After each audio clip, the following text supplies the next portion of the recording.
Hello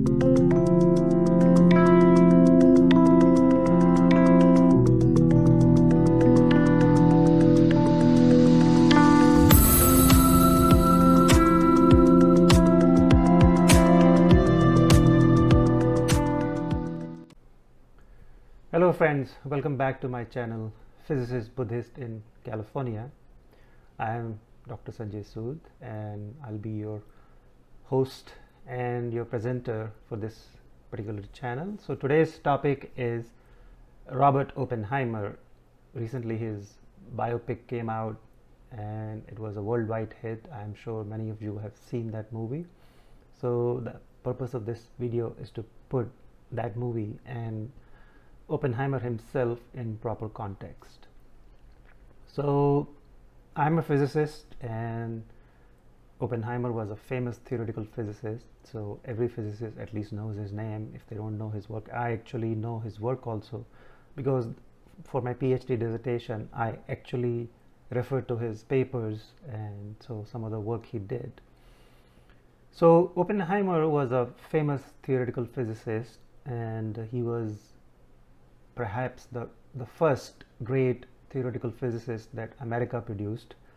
He was educated in Europe and he received his PhD from Germany, and then he returned to America and he got dual teaching positions at University of California, Berkeley, which is a few miles from where we live, and his other joint position was at California Institute of Technology, which is popularly known as Caltech, which is near LA. And incidentally, I have seen both the places. I've seen the departments where Oppenheimer used to teach. So Oppenheimer's first contribution was to bring the latest advances in theoretical physics, which was the quantum mechanics, which was then a new science that had been discovered, that was being discovered in Europe. So he brought it to America and he set up these first schools of theoretical physics that he established. So in a way you could say that he is the father of modern theoretical physics in America. Okay, so if you want to learn more about him, and I'm sure the first thing to do, I would recommend to see the movie. It's a great movie. But if you are interested in learning more about him, so you could do what I did. This is an excellent biography of Oppenheimer by Ray Monk. So here, so its book is available on Amazon. I read this book about 10 years ago and it's still on Amazon. It's a very interesting book, so I would highly recommend reading this book because it's written in a layman's language, so all the complex physics is described in easy to understand language, what Oppenheimer was about, why is he famous. So let's talk about him. So like I said, his initial claim to fame was that he introduced all these modern ideas in theoretical physics, quantum mechanics, quantum physics. He brought it to America and he established the first school of modern quantum theory in America. When the Second World War started, America decided to build an atomic bomb, and there was a huge program known as Manhattan Project, and Oppenheimer was chosen to lead the effort to design the atomic weapon. So he was the director of the program that actually did the calculations, and they came up with the design, and so which was eventually built. And we know the story. So Oppenheimer was the director of that program. His institute where he designed, where he had led the team, was in New Mexico, in a place near Santa Fe. That place is now basically known as Los Alamos. That place eventually developed into a laboratory, and now there is a famous laboratory, Los Alamos Laboratory, where all this research work was done. So Oppenheimer decided to accept this job because there was a great deal of information coming through secret channels during World War II. The Germans were also working on this plan to build an atomic bomb. And the thing is that quantum physics was mostly discovered in Germany. So Germany had the top theoretical physicists.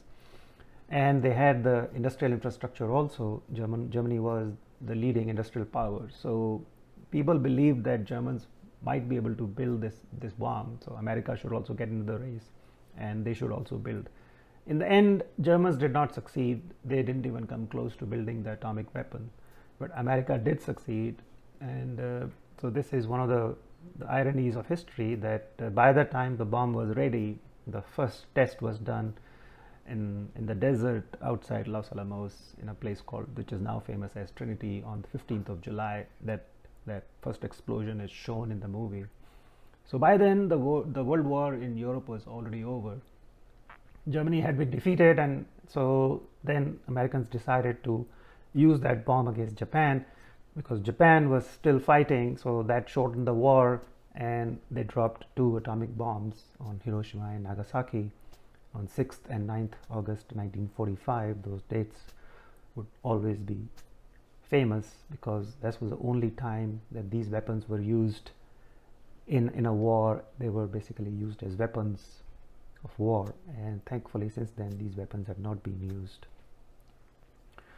So my connection to Oppenheimer is, in a way, almost direct. The person who was my advisor when I was working on my PhD, he actually had met Oppenheimer once.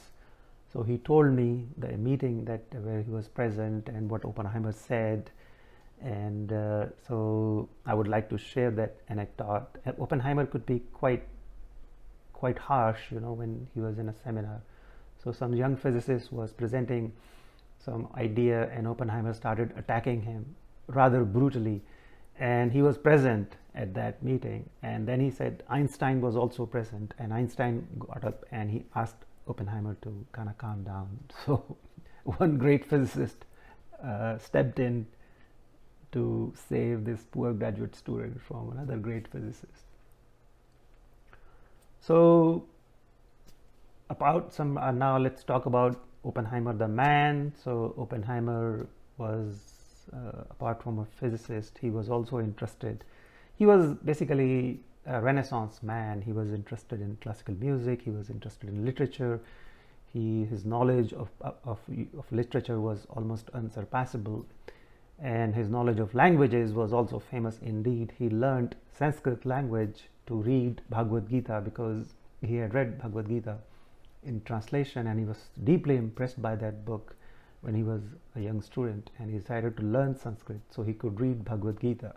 And that's the famous anecdote everybody knows, one of the most famous quotes of 20th century, that at the time when the first atomic explosion took place on 15th of July 1945 in the desert outside Los Alamos at the place called Trinity, like I mentioned, Oppenheimer was present. And when he saw the flash of the bomb, this shlok from Bhagavad Gita flashed through his mind: "Now I am become death, the destroyer of worlds."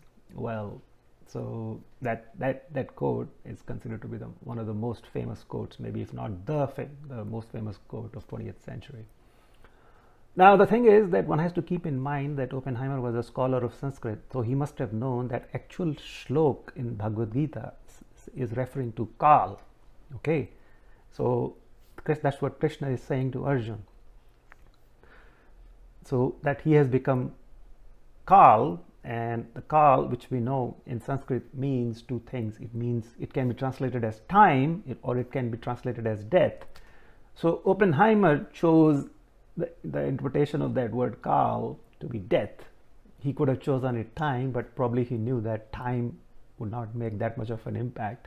When you say I am become death, the destroyer of worlds, it makes a much bigger impact than to say I am become time, the destroyer of worlds, because both interpretations of that Sanskrit line are equally true. But Oppenheimer chose the word death for Kal. So that's I find that interesting. But of course Oppenheimer knew Sanskrit.